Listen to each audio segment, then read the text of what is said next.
देखिए जो सीक्वल हम पढ़ रहे हैं that is called a MySQL. SQL भी बहुत सारे होते हैं। हमारे पास जो सीक्वल है जो हम लोग पढ़ने जा रहे हैं दैट इज माई सीक्वल। अब ये क्या होता है, ये एक डेटाबेस मैनेजमेंट है, यानी डेटाबेस को मैनेज करने के लिए बनाया गया एक सॉफ्टवेयर है जो हमारे डेटाबेस को पूरी तरीके से मैनेज करता है। मैनेज का मतलब डेटाबेस में डाटा जाएगा कैसे, डेटाबेस में डाटा किस तरीके से आप लोग स्टोर करेंगे। कभी आपको डेटाबेस से डाटा चाहिए होगा तो ये ला के देगा आपको, कभी कोई केवाईसी अपडेट करना पड़ गया, डाटा अपडेट करना पड़ गया तो ये करके देगा, अगर डेटा को डिस्ट्रीब्यूट करना पड़ गया एक सर्वर से दूसरे सर्वर पे तो ये करके देगा।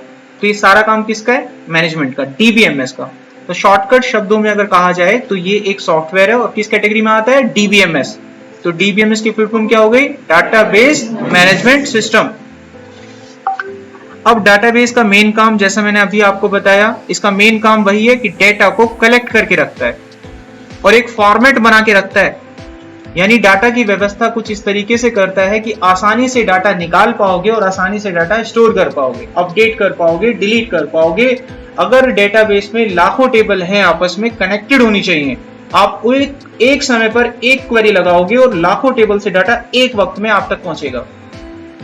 ठीक है, इसी को सीखने के लिए हम यहाँ बैठे हुए हैं कि आखिर क्वेरी करते कैसे हैं, क्वेरी करना सीखना है। इसका एक लाइव डेमोन्स्ट्रेशन लेते हैं।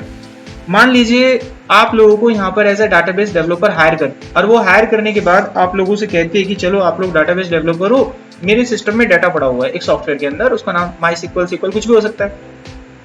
अब वो आप लोगों को बोलते हैं कि मुझे ये बताइए कि पिछले साल जून के अंदर .NET के टोटल नंबर ऑफ स्टूडेंट्स कितने एडमिट हुए थे नोएडा सेंटर में। अगर आपको मैं डाटा दे दूं ऐसे तो कब तक ढूंढोगे भाई, है ना, हालत खराब हो जाएगी। तो आपको क्वेरी करनी आनी चाहिए। अगर आप सिस्टम को इस तरीके से क्वेरी लिखकर दें कि भाई मुझे नोएडा का डाटा चाहिए सन 2022-23 का और .NET के बच्चे चाहिए, अब वो डाटा कहीं भी पड़ा होगा, किसी भी टेबल में हो, वो उठकर आपके सामने आ जाएगा बिना हाथ पैर मारे। जैसे हम लगे रहते हैं ना एक्सेल में, ये चाहिए वो चाहिए, वहां से डाटा उठाओ, वहां से पिवट टेबल बनाओ, रिपोर्ट बनाओ, ऐसा कुछ नहीं करना होगा। सिर्फ एक लाइन लिखनी है और रन कर देना है, डेटा आपके पास आ जाएगा। तो इसे हम बोलते हैं क्वेरी लिखना। ये क्वेरी लिखते कैसे हैं, इसी को सीखने के लिए आज हम यहाँ बैठे हैं कि हमें सीखने को मिल जाए। अगर हम इसको सीख पाते हैं तो हमारा कैरियर हर इंडस्ट्री में ओके हो जाएगा। कल को अगर आप पाइथन फुल स्टैक के बच्चे हो तो पाइथन में वेबसाइट बनाओगे, तो वेबसाइट में भी तो यही काम होता है।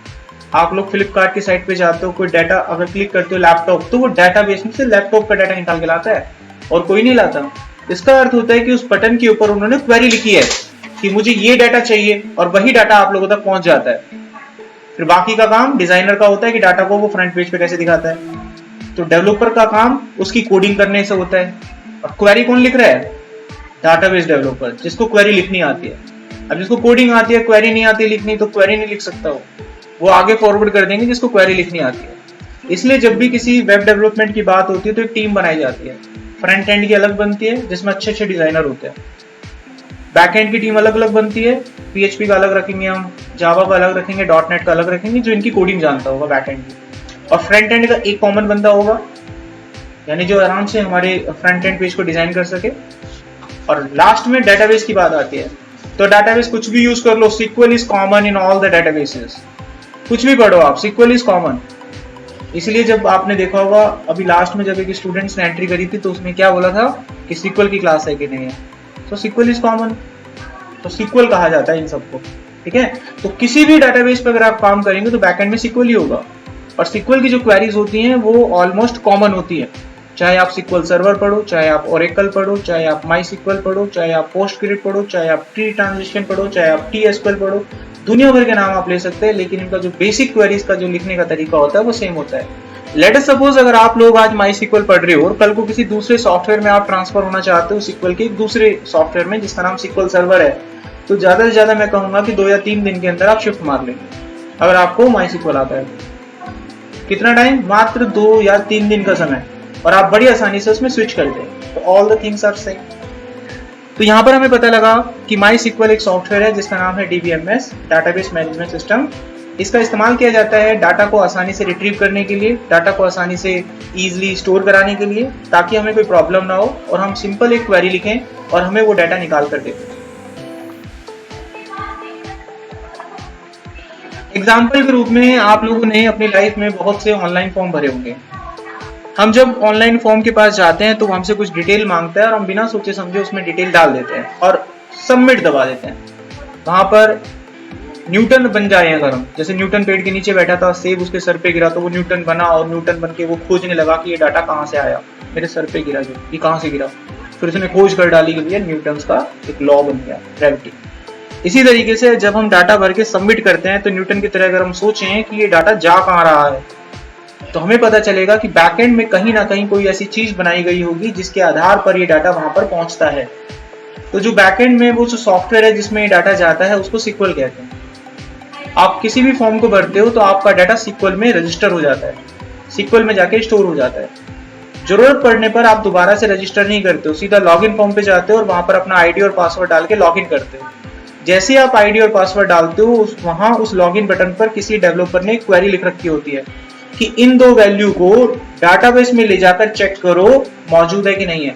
जैसे ही वो क्वेरी आपके डाटाबेस में हिट होती है तो वो आपके आईडी और पासवर्ड को वहां देखता है और जैसे ही वो रिकॉर्ड उसको मिलता है वो वेरीफाई हो जाता है और आपका लॉगिन सक्सेस होते हुए आगे की तरफ बढ़ता है। लेकिन जैसे ही आप अपनी आईडी पासवर्ड में से कुछ भी गलत लिखते हो तो वो डाटाबेस में मैच नहीं हो पाता। तो इसका अर्थ है कि वो डाटाबेस है कहाँ पे। वो डाटाबेस आपकी मशीन पे नहीं होता है, वो डाटाबेस एक थर्ड पार्टी मशीन होती है जिसको होस्ट कर दिया जाता है। अगर कल को मान लीजिए मैं फ्लिपकार्ट की साइट बना रहा हूं, तो जो मैंने पेज बनाई, जो मैंने डिजाइन बनाया, उसको होस्ट करने के लिए मैं कहीं से स्पेस खरीदूंगा, सर्वर खरीदूंगा। अब सर्वर के लिए मैं पेमेंट करूंगा, सर्वर डिपेंड करता है साइज के ऊपर।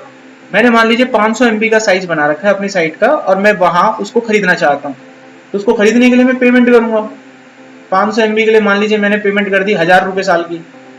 अब पेमेंट तो कर दी, अब उसके बाद उस सर्वर को खरीदते समय मैं ये भी देखूंगा कि मेरे को जो डाटा स्टोर करना है उसी सर्वर पे रखना है या अलग से एक सर्वर और लेना है जिसपे मैं डाटा रखूं। तो ज्यादातर जितनी भी इंडस्ट्रीज होती हैं वो अपने डाटा को अलग से रखती है। कल को डिजाइन अगर मैं किसी को कोडिंग के लिए दे रहा हूं तो वो मेरे डाटाबेस के साथ इंटरेक्शन ना कर सके, डाटाबेस मेरा सिक्योर हो सके। ओके, जो मैंने बताया वो समझ में आ गया कि आपका जो डाटा होता है कहीं जाकर सिक्वल में स्टोर होता है। अब इन्होंने सबमिट बटन पे किसी ने कोडिंग कर रखी है, क्वेरी लिख रखी है कि यहां से डाटा रिट्रीव हो और जाकर वो डाटाबेस में स्टोर हो जाए। अब यहां पर एक बात ध्यान से समझना, कभी भी आपका डाटा डायरेक्ट डाटाबेस से कम्युनिकेट नहीं करता, कभी नहीं करता। तो वो कम्युनिकेट करता किससे है, ये एक सवाल खड़ा होता है यहां पर कि कम्युनिकेट किससे करता है। इसको ऐसे समझिए, मान लीजिए आप कोई ऐप बना रहे हो, ठीक है, और आप ऐप बना रहे हो, उबर की ऐप बना रहे हो, उबर ऐप। अब उबर ऐप में मेरे को क्या चाहिए, लोकेशन चाहिए, लोकेशन चाहिए। अब लोकेशन मेरे को देगा कौन, गूगल मैप। लोकेशन कौन देगा, गूगल मैप। अब गूगल मैप इतना बड़ा बहुत बड़ा है, पूरी पूरी पूरी दुनिया का नक्शा है इसके पास, है कि नहीं है। अब मैं उबर की ऐप बना रहा हूं, मान लीजिए एक छोटे से शहर गुड़गांव में। अब गुड़गांव का डाटा चाहिए मेरे को कि कौन सी गली कहां जा रही है, और मैं इस समय कहां पर हूं, सैटेलाइट के थ्रू मुझे पता है। तो मैं अगर ये डाटा चाहता हूं कि मुझे गुड़गांव का नक्शा चाहिए तो मैं गूगल मैप से थोड़ी ना कहूंगा मुझे डाटा दे दे। आपके घर में बिजली नहीं है, बिजली कौन देता है, रिलायंस इंडस्ट्री। अब मेरे घर में बिजली नहीं आ रही तो मैं थोड़ी ना अंबानी का नंबर ढूंढूंगा मेरे को बिजली दे दो। तो बीच में कुछ तो होगा ना रिसोर्स जिससे हम कांटेक्ट करते हैं, है ना। कोई तो डिस्ट्रीब्यूटर, कोई तो एजेंसी होगी जिसको हम कांटेक्ट करेंगे। तो ऐसे हम कभी गूगल मैप को यहाँ अप्रोच नहीं करते हैं, हम इसकी एपीआई को अप्रोच करते हैं, छोटी सी एपीआई, एक सॉफ्टवेयर का अप्रोच करते हैं। एपीआई एक तरह का सॉफ्टवेयर होता है, हम इसको अप्रोच करेंगे। अब इस सॉफ्टवेयर को जाके हम बोलेंगे कि हमें ना गुड़गांव का डाटा दे दो। अब ये कांटेक्ट करेगा इससे, और इसका काम ही यही है, रोज रात दिन का काम यही है। अब ये कांटेक्ट करके इससे क्या मांग लेगा, गुड़गांव का डाटा आप मुझे प्रोवाइड कर दो। अब इसके पास गुड़गांव का डाटा आ गया, हम ये गुड़गांव का डाटा यहां ले लेंगे। अब इससे फायदा क्या हुआ, ये जो इतना बड़ा आपको दिखाई दे रहा है इसके ऊपर 140 करोड़ की जनता नॉक नॉक नहीं करेगी। नॉक नॉक नॉक, मेरे घर में बिजली नहीं आ रही। अब 140 करोड़ इंडियन लोगों के घर बिजली नहीं आएगी, अंबानी के बाहर खड़े हो जाएंगे करके, तो वहां थोड़ी ना करेंगे नॉक नॉक। वो किसको करेंगे नॉक नॉक, इस बंदे को करेंगे, और इस बंदे का काम होगा यहां से डाटा लाना ले जाना। तो इस पूरी गूगल मैप के पास कितने लोग कांटेक्ट कर रहे हैं, केवल एक। एक सिंगल एपीआई। तो सिंगल एपीआई अगर इसको कुछ भी बोलेगी तो ये उस बात को समझ पाएगा और डाटा दे पाएगा। अगर आप किसी दुकान के बाहर खड़े हो जाए और उससे सामान मांगे, एक एक करके मांगोगे, वो दे देगा। आप सभी बोल कर देखो, उसको कुछ समझ नहीं आएगा आपने क्या मांगा, कंफ्यूज, उसके फ्यूज उड़ जाएंगे। सेम चीज आप डाउट पूछ रहे हो, एक एक करके पूछोगे, मैं बता भी पाऊंगा, और वहां से मैं कुछ नहीं समझ पाऊंगा आप क्या बोल रहे हो। अभी भीड़ ही कितनी, 100 लोग नहीं हो आप, 140 करोड़ बोले, एक साउंड सुनेगा बस, आया और चला गया, बीप हुआ और चला गया, कोई रिएक्शन नहीं होगा। तो यहां पर चीज जो समझने वाली है वो ये है कि डाटाबेस के साथ फिर कांटेक्ट होता कैसे है। जब आप किसी फॉर्म को सबमिट करेंगे, यहां पर कोई भी फॉर्म आपने सबमिट किया और मान लीजिए ये डेटाबेस है और इस डेटाबेस में आपने एक टेबल बना रखा है, यहाँ पर उस टेबल की आईडी है और यहाँ पर रिकॉर्ड है नेम, और मैं यहाँ पर एक आईडी और नेम डाल रहा हूँ, बटन सबमिट करूंगा तो कभी भी डाटा डेटाबेस में डायरेक्ट नहीं जाता है, बीच में एक सॉफ्टवेयर होता है और इसी सॉफ्टवेयर को डीबीएमएस का नाम दिया गया है, अब ध्यान रखना, दैट इज कॉल्ड डीबीएमएस। तो बीच में एक लेयर है डीबीएमएस की, तो हमारी रिक्वेस्ट इस डीबीएमएस को हिट करेगी। अब डीबीएमएस दो तरह का होता है, वो आगे चलकर अभी थोड़ी देर में बताऊंगा। तो यहां पर वो सॉफ्टवेयर आपने दर्ज कर रखा होगा, आपने मान लीजिए अपनी कंपनी में इस प्रोजेक्ट के ऊपर MySQL लगा रखा है, MySQL। तो आप जो अपनी क्वेरी यहां भेजेंगे डीबीएमएस के पास, वो उस क्वेरी को MySQL के पास भेजेगा और वो क्वेरी MySQL में जाकर उसके पूरे के पूरे सिंटैक्स को चेक करेगी कि ये जो क्वेरी आपने लिखी है ये MySQL को समझ आनी चाहिए। अगर इसको ये क्वेरी समझ में आ गई तो ये दरवाजा खोल देगा इसके पास जाने का और आपके डाटाबेस से कांटेक्ट करेगा, टेबल से कांटेक्ट करेगा और आपका पूरा डेटा, अगर आपने क्वेरी में लिखा है कि यहां जाकर दर्ज हो तो दर्ज हो जाएगा। ऐसे ही अगर कल को आप लॉग इन करते हैं तो आपकी जो रिक्वेस्ट होती है वो अगेन डीबीएमएस के पास जाती है, डीबीएमएस आपकी रिक्वेस्ट को प्रोसेस करता है और प्रोसेस करने के बाद वो टेबल से कांटेक्ट करता है और टेबल से कांटेक्ट होने के बाद वो उसको बोलता है कि ये आईडी और ये पासवर्ड क्या आपके पास मौजूद है, अगर है तो बाकी की जानकारी निकाल कर दो।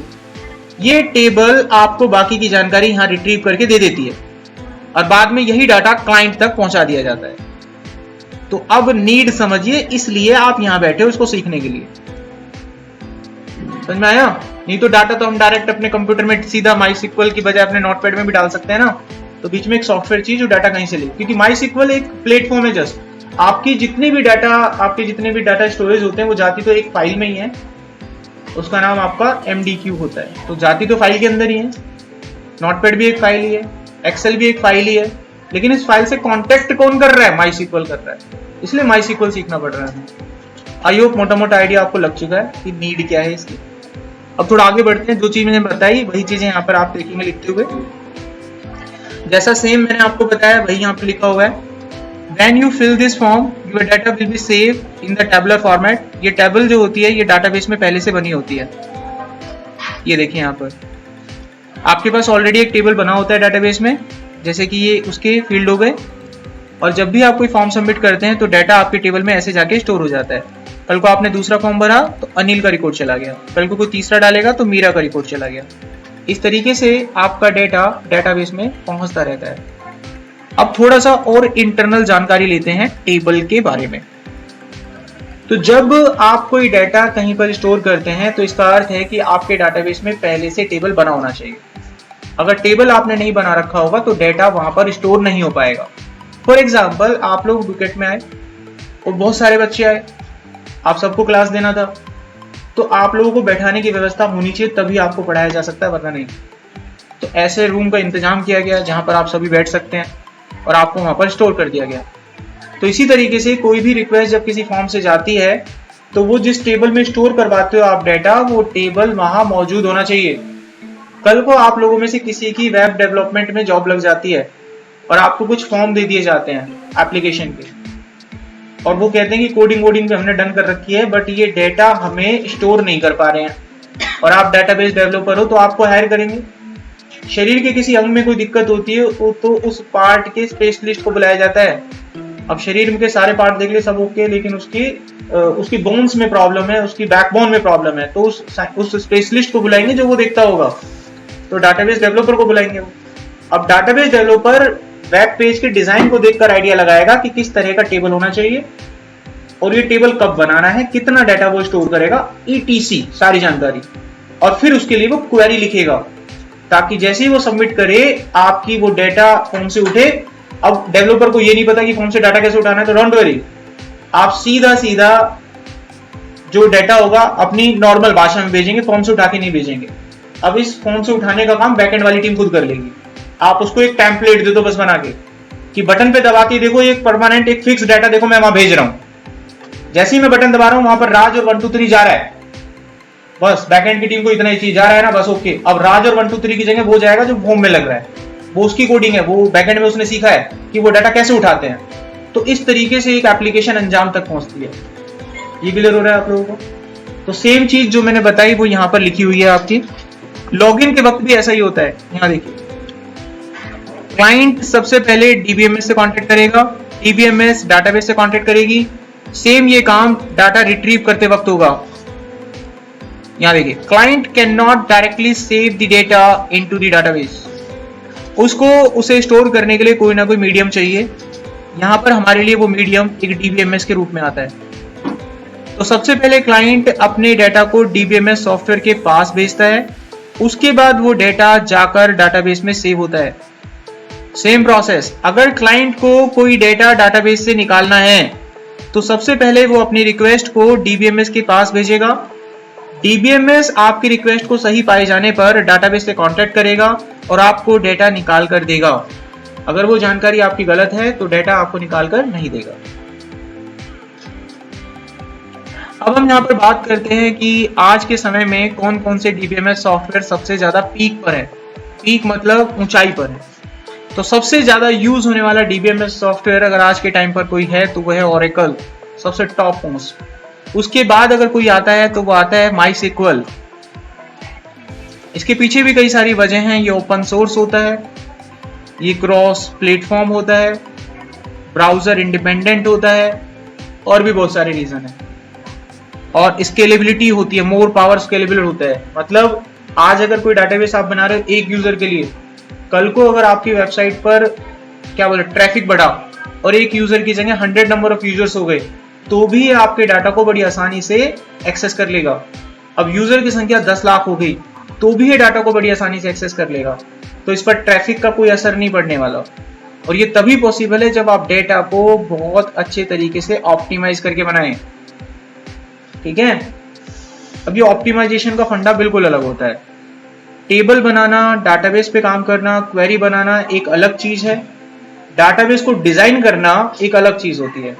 जैसे मकान बनाना ठेकेदार करता है इस काम को, समझ में आ रही कुछ बात? मकान बनाना ठेकेदार करता है, लेकिन मकान का डिजाइन बनाना एक सिविल इंजीनियर करता है, आर्किटेक्चर बोलते हैं उसको। तो कुछ चीज समझ में आ रही है? डाटाबेस बनाना कोई भी बना लेगा। जो मकान बनाता है, जो मजदूर होता है, जो मिस्त्री होता है, उसकी पढ़ाई लिखाई 5वीं पास, मकान बनाता है वो। बुर्ज खलीफा नॉर्मल मजदूरों ने बनाया, फेलियर 8वीं पास 10वीं पास, सन 2012, 2 साल का वक्त लगा, समझ रहे हो? लेकिन डिजाइन किसने बनाया? बड़े बड़े इंजीनियर, उन्होंने बनाया डिजाइन। अहमियत किसकी है ज्यादा? डिजाइनर की। अगर डिजाइन अच्छा होगा तो क्या होगा? डाटाबेस लंबे समय तक सर्वाइव करेगा। और डिजाइन गलत तो आज बनाया कल को फिर कहेंगे डाटाबेस गलत, दोबारा बनाओ, फिर बनाया फिर गलत, दोबारा बनाओ। तो डिजाइन बनाना, डिजाइन कैसे बनता है उस पर चर्चा करेंगे बाद में। उसके बाद नीचे आता है सिक्वल सर्वर, फिर अलग अलग सॉफ्टवेयर हैं, मोंगो डीबीएमएस है वगैरह वगैरह है, ईटीसी। टॉप मोस्ट 5 सॉफ्टवेयर ये हैं जो आज के समय में यूज हो रहे हैं। ये जो आंकड़ा आप यहाँ देख रहे हैं सन 2022 का है, आज चल रहा है 2023। तो आप इसको अब अगर चेक करते हैं तो एक आधा ऊपर नीचे जा सकता है आपका। नेक्स्ट अगर हम चले यहाँ पर तो कैटेगराइज करें अगर हम डाटाबेस को, तो इसकी 2 कैटेगरी होती है। पहली कैटेगरी में जो डाटा आपके पास आता है उसे हम बोलते हैं सिक्वल। पहली कैटेगरी का डाटा सिक्वल होता है।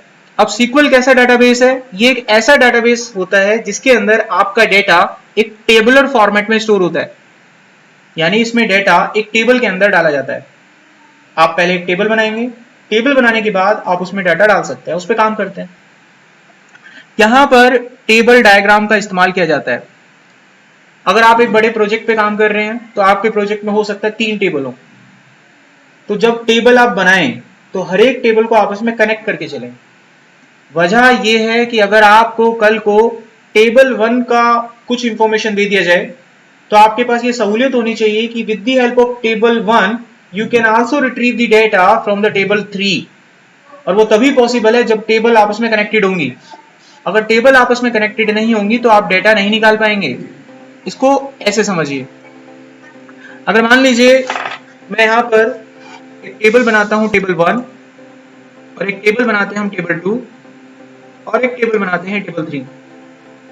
अब मैं यहां पर कुछ फील्ड लेता हूं, आईडी, नेम, अब इसमें कुछ रिकॉर्ड रखता हूं, 1 राज, 2 मनीष। अब उसके बाद मैं टेबल 2 के पास गया, टेबल 2 में मैंने लिखा आईडी और यहां पर लिखा कोर्स। आईडी में लिखा 2 और कोर्स में लिखा जावा। आईडी में लिखा 2, कोर्स में लिखा .NET। आईडी में लिखा 1, कोर्स में लिखा SQL।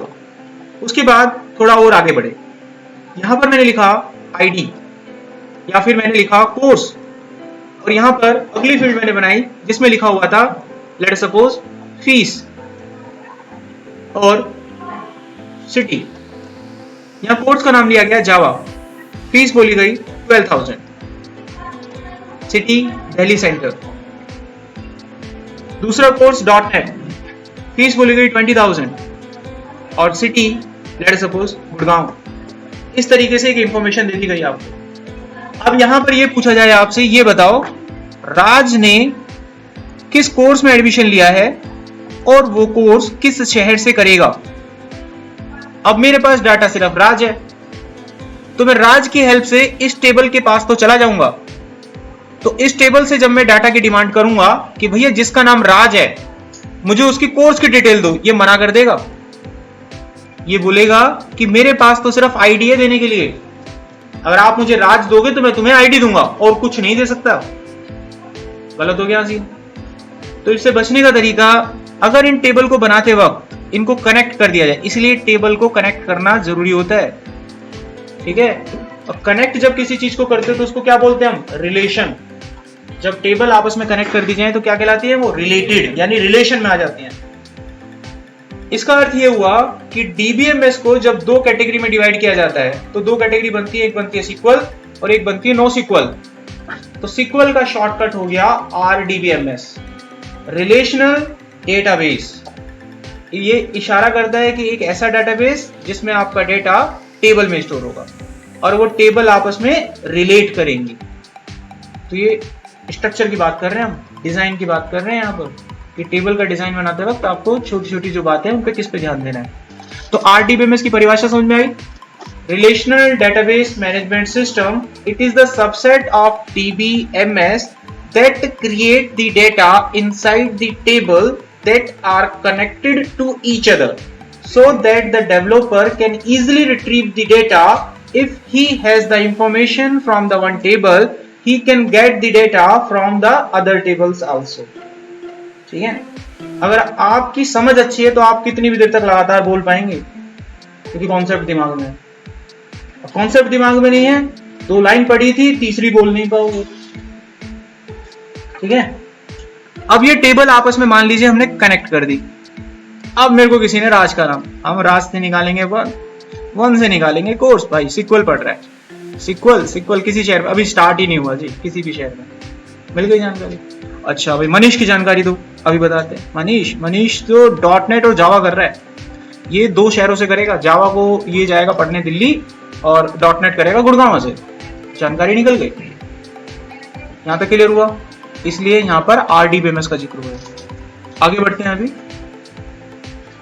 तो यहां देखिए टर्म्स भी आ गया है आरडीबीएमएस, ठीक है। अब आरडीबीएमएस एक ऐसा मीडियम आपके पास आ जाता है, सिक्वल की बात कर रहा हूं, आरडीबीएमएस मतलब सिक्वल। अब ये सिक्वल क्या है, इसको क्यों ऐसा नाम दिया गया है? इसको इसलिए ऐसा नाम दिया गया है ताकि आप डेटाबेस के साथ बातचीत कर सके। अब किसी के साथ जब बातचीत करते हैं तो आपको एक भाषा सिखाई जाती है। अगर मान लीजिए यहाँ पर कोई फ्रांस से कोई बंदा आगे बैठ जाए और बातचीत करना चाहते हैं तो किसी को तो सीखनी पड़ेगी फ्रेंच, है ना। कोई तो भाषा सीखनी पड़ेगी। वो फ्रेंच वाला कहता है कि भाई आई डोंट नो हिंदी, तो फिर हम आपस में क्या करेंगे, उसको बोलेंगे या तो कोई बीच की रास्ता निकाल लो, हिंदी तुम नहीं सीख सकते और फ्रेंच मैं नहीं सीख सकता, तो बीच का रास्ता निकाल लेते। तुम भी ऐसा करो, इंग्लिश सीख लो, मैं भी सीख लेता हूँ, तो हम भी इंग्लिश में बोलेंगे, वो भी बोलेगा, हाँ दादा बातचीत हो गई खत्म। तो कोई तो जरिया निकालेंगे बीच का। अब वो भी जिद पे अड़ जाए मैं भी इंग्लिश नहीं सीखूंगा, तो मजबूरी में किसी एक को तो झुकना पड़ेगा। यहां तक समझ आ गया? तो ऐसे ही अगर मुझे डाटाबेस से बातचीत करनी है तो डाटाबेस की भाषा सीखनी पड़ेगी। इससे निकल, ये झुकना पड़ गया हमें। अब ये जिद्दी है, ये इंग्लिश नहीं सीखेगा कि तुम इंग्लिश सीख लो मैं इंग्लिश सीख लूं बातचीत कर लेंगे, नहीं। कंप्यूटर ऐसे नहीं झुक सकता भाई किसी का, इसलिए इसको मशीन कहते हैं। अब हमें इसकी भाषा सीखनी पड़ती है, अब मजबूर है, इसलिए सीक्वल सीखेंगे। सीक्वल की पूरी अगर डेफिनेशन निकाले तो क्या बना? स्ट्रक्चर क्वेरी लैंग्वेज, लैंग्वेज मतलब भाषा। So that's why we have to learn this language if we want to communicate with the database. ठीक है? ओके, अब ये NoSQL क्या है? ये हमारे पार्ट का पार्ट नहीं है, मतलब हमारे कोर्स का ही पार्ट नहीं है, फिर भी थोड़ा देख लो, आ गया है बीच में। अब NoSQL एक ऐसा डाटाबेस होता है जिसमें डेटा कभी भी टेबुलर फॉर्मेट में स्टोर नहीं होता, यानी इसमें टेबल ही नहीं बनती। तो डेटा इसमें जाता कहाँ है? इसमें डाटा एक डॉक्यूमेंट की तरह जाता है। जैसे व्हाट्सएप चलाते हो, अब व्हाट्सएप में कौन सी टेबल है? कोई भी डाटा कैसे भेज दो, फोटो भेज दो, ऑडियो भेज दो, वीडियो भेज दो, टेक्स्ट भेज दो, जो मन करे वो भेज दो, क्योंकि इसमें डाटा का कोई स्ट्रक्चर नहीं है, कोई रो कॉलम कुछ नहीं है, जो मन करे वो भेज दो आप। तो इस तरह का डाटाबेस जो किसी भी तरह के डाटा को एक्सेप्ट कर ले बिना accepting the row and column. अरे क्या लगा रहे स्टेपलर, स्टेपलर बड़ा खतरनाक पानी था। आगे देखो यहाँ पर NoSQL के बहुत सारे टाइप हैं। जैसे SQL के आपने टाइप देखे, कोई भी दो सॉफ्टवेयर बताओ SQL के। Oracle, MySQL, SQL server. ऐसे ही NoSQL के भी कुछ सॉफ्टवेयर नीचे लिखे गए हैं, MongoDBMS, Redis, Cassandra। DBMS का अर्थ होता है कोई भी ऐसा सॉफ्टवेयर जो डाटाबेस से कांटेक्ट करे। अब डाटाबेस से कांटेक्ट करने के लिए दो तरह के सॉफ्टवेयर को कैटेगराइज किया गया है, एक होता है SQL, एक होता है NoSQL।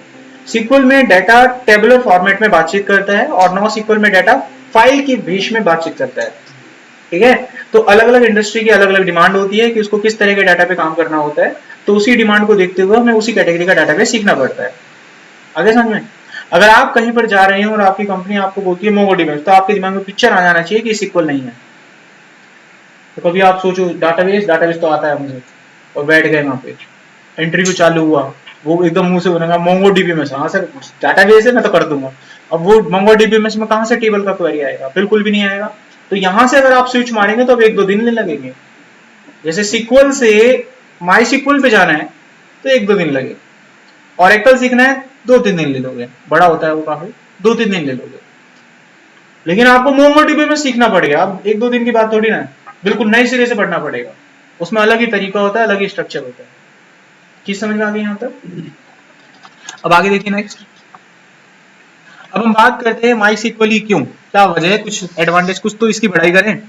पहला पॉइंट, क्रॉस प्लेटफॉर्म।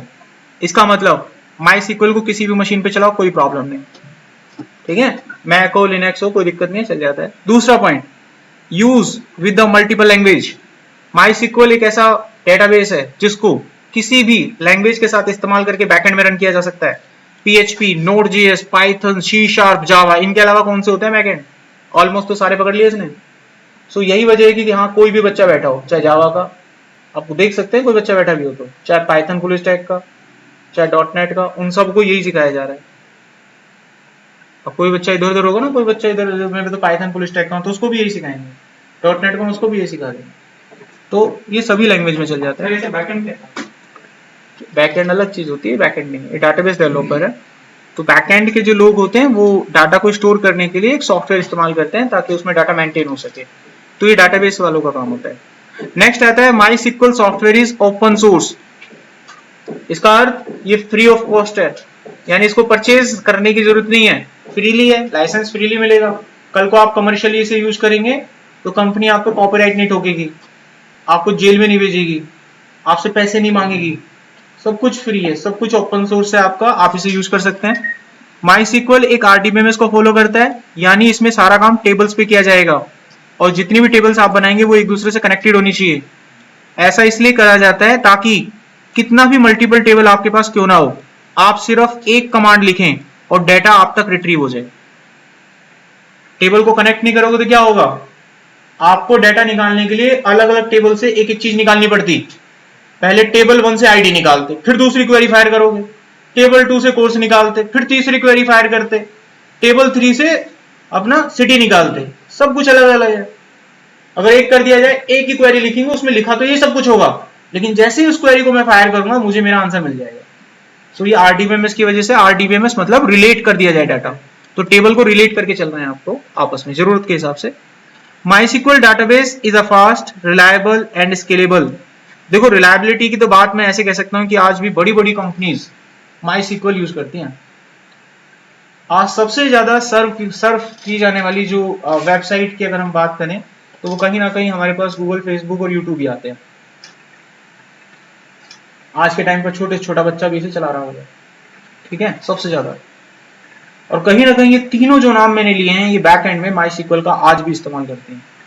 भले ये कितनी भी ऊंचाई तक पहुंच जाएं, भले इन्होंने अपने डाटाबेस बना लिए हैं, इन्होंने अपने डाटाबेस खुद के बना लिए हैं ऑलरेडी, इनको किसी तीसरी पार्टी पे डिपेंड होने की जरूरत नहीं है।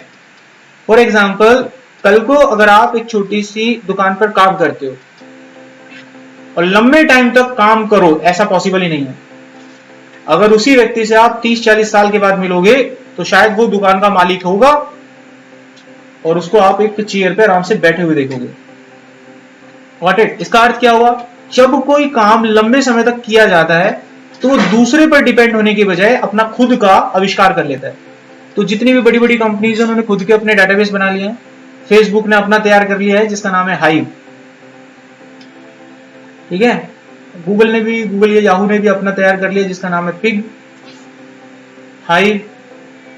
अच्छा एक चीज देखो, डाटाबेस के जितने भी नाम होते हैं ना, सारे जानवरों के होते हैं। पिग सबको समझ आ गया होता है।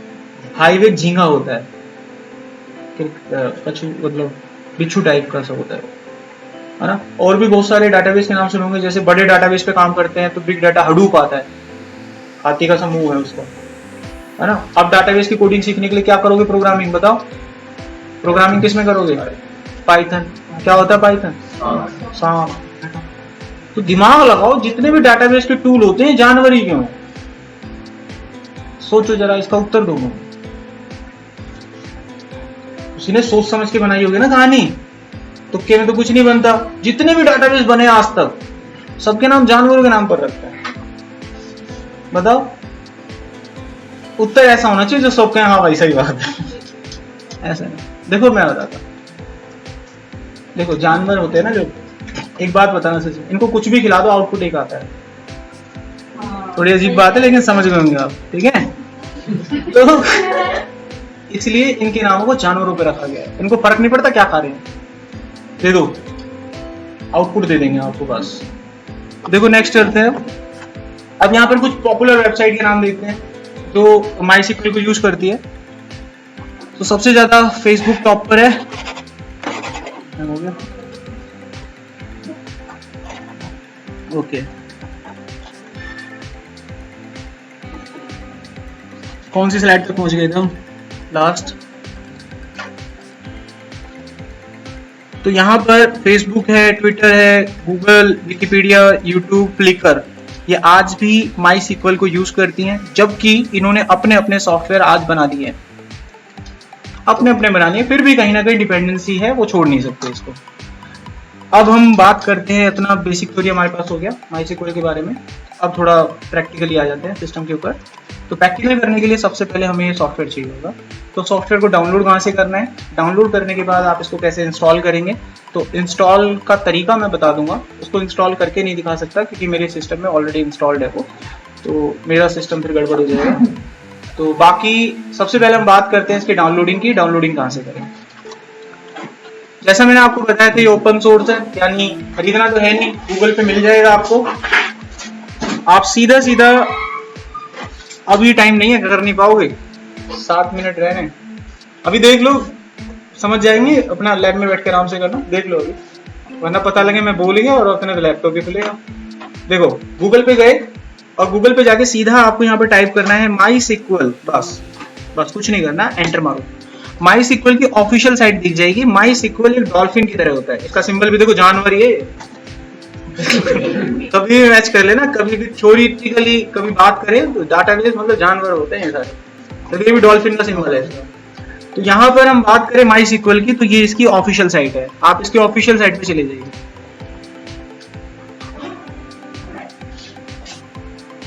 और जैसे आप इसकी ऑफिशियल साइट पे जाएंगे तो यहाँ पर आपको डाउनलोड का लिंक मिलेगा, ये यहाँ चले जाइएगा।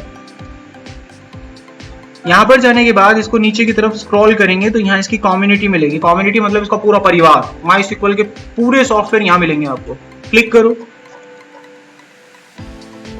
कम्युनिटी पे क्लिक करते ही माई सिक्वल के सारे सॉफ्टवेयर यहाँ पर आ जाएंगे। अब देखिए, जैसे मैंने आपसे कहा था कि माई सिक्वल हर लैंग्वेज के साथ चलता है, देखो दिख रहा है। कल को पाइथन पे कोडिंग करोगे तो ये चाहिए आपको, अगर .NET से कोडिंग करना है तो ये चाहिए, ठीक है। जावा से करना है तो ODBC चाहिए, PHP से करना है तो ये चाहिए, ये डाउनलोड करने पड़ेंगे आपको।